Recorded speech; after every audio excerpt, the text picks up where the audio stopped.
Students, आज हम class 7th का पाठ पढ़ेंगे। प्रथमः पाठः सुभाषितानि।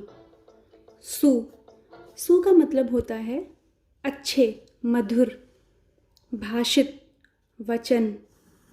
तो सुभाषितानि मतलब मधुर वचन। हमें अपनी ज़िंदगी में सब लोगों के साथ मधुर वचनों का इस्तेमाल करना चाहिए। हमें बोलचाल के व्यवहार में सबके साथ मधुर वचनों का इस्तेमाल करना चाहिए। इस पाठ में 6 श्लोक दिए गए हैं और हम बारी बारी से इन सब का हिंदी में अनुवाद समझेंगे। और जो ये श्लोक हैं इनमें बड़ी अच्छी अच्छी बातें बताई गई हैं, इनको हम अपने जीवन में उतारने की कोशिश करेंगे। हमारा पहला श्लोक है, पृथिव्यां त्रीणि रत्नानि जलम अन्नम सुभाषितम मूढ़ै पाषाण खंडेषु रतन संज्ञा विधीयते। पृथ्वीव्याम पृथ्वी पर, त्रीणि तीन, रत्नानि रत्न कहे गए हैं या फिर 3 रत्न हैं। पहला रत्न है जल, दूसरा अन्नम अन्न और तीसरा है सुभाषितम मधुर वचन। मूढ़े जो मूर्ख लोग होते हैं वो पाषाण खंडेषु, पाषाण मतलब पत्थर, खंड मतलब टुकड़े, वो पत्थर के टुकड़ों को ही रतन संज्ञा, रत्नों की संज्ञा विधीयते दे देते हैं। ये जो मूर्ख लोग हैं वो पत्थर के टुकड़ों को ही रत्न मानते हैं, ना कि जल, अन्न और मधुर वचनों को। तो इस तरीके से पहले श्लोक का अर्थ हुआ, पृथ्वी पर 3 रत्न कहे गए हैं, जल, अन्न और सुभाषितम मधुर वचन। और जो मूर्ख लोग हैं वो पत्थर के टुकड़ों को ही रत्न मानते हैं। अगला देखिए, सत्येन धार्यते पृथ्वी सत्येन तपते रविः सत्येन वाति वायुश्च सर्वम सत्ये प्रतिष्ठितम। अर्थ है कि जो हमारी पृथ्वी है वो सत्य को धारण करती है और जो रवि है, सूर्य भगवान हैं, वो भी सत्य से ही तपते हैं। सत्येन वाति वायुश्च, और जो वायु हमारे चारों तरफ बहती है वो भी सत्य के द्वारा ही बहती है। सर्वम सत्ये प्रतिष्ठितम, और इस प्रकार से पूरे संसार में, जगत में, सब जगह पर सत्य ही प्रतिष्ठित है। तीसरा है, दाने तपसी शौर्ये च विज्ञाने विनयने विस्मयो न ही कर्तव्यो बहुरत्ना वसुंधरा। इसका अर्थ है, दाने दान में, तपसी तपस्या में, शौर्य शौर्य में, विज्ञान में, विनय नय विनम्रता और नीति में, विस्मयो न ही कर्तव्यो, विस्मय मतलब आश्चर्य, न ही कर्तव्यो नहीं करना चाहिए। हमें इन सब में दान, तप, शौर्य, विज्ञान, विनम्रता, नय मतलब नीति, इन सब में हमें कभी भी आश्चर्य नहीं करना चाहिए। बहुरत्ना वसुंधरा, क्योंकि जो हमारी वसुंधरा है, वसुंधरा यहाँ पर धरती का पर्यायवाची है। जो हमारी वसुंधरा है वो बहुरत्नों वाली है, अर्थात जो हमारी पृथ्वी है उस पर अनेक अद्भुत वस्तुएं हैं। इसलिए हमें दान, तप आदि वस्तुओं पर आश्चर्य करना बिल्कुल भी नहीं चाहिए।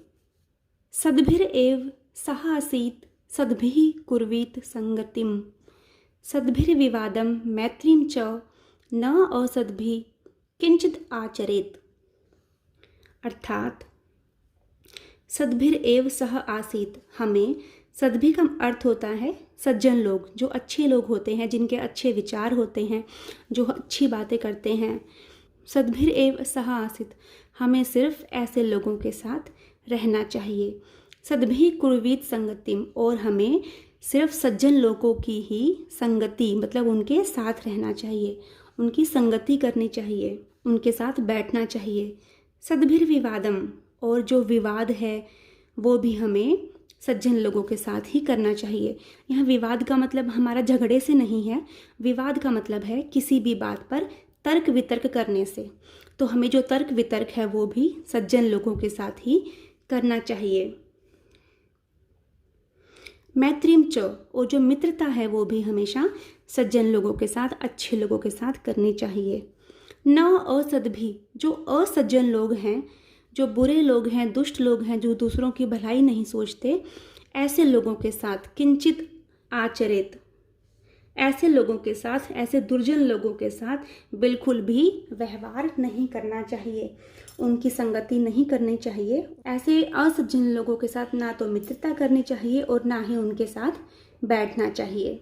धन धान्य प्रयोगेषु विद्यायाः संग्रहेषु च आहारे व्यवहारे च तैकत लज्जः सुखी भवेत्।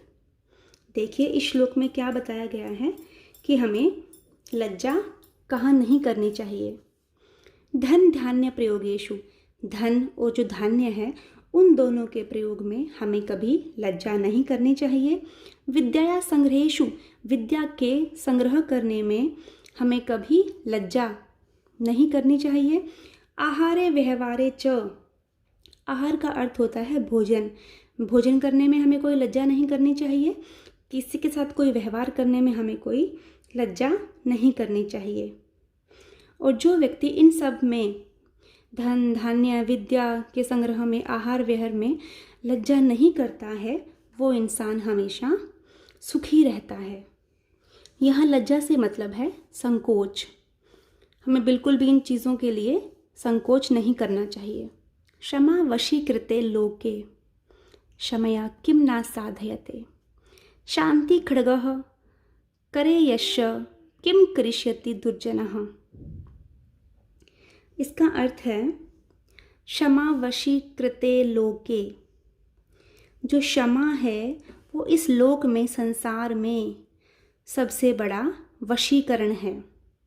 कैसे? देखिए, समया किम न साध्यते, जो क्षमा है, यदि हम किसी को क्षमा कर देते हैं तो उससे कौन कौन से काम पूरे नहीं होते, अर्थात सभी काम पूरे हो जाते हैं।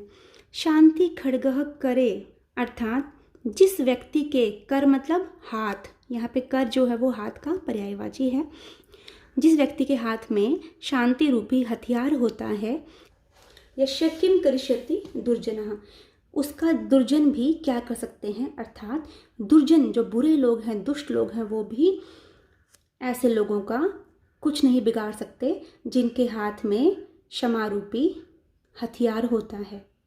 तो हमने इस पहले पाठ को बहुत अच्छे से समझा और अच्छे से पढ़ा। और यदि आपको मेरी ये वीडियो समझ में आई हो तो इस वीडियो को लाइक करना और मेरे चैनल को सब्सक्राइब कर देना आगे आने वाली वीडियोस के लिए। धन्यवाद।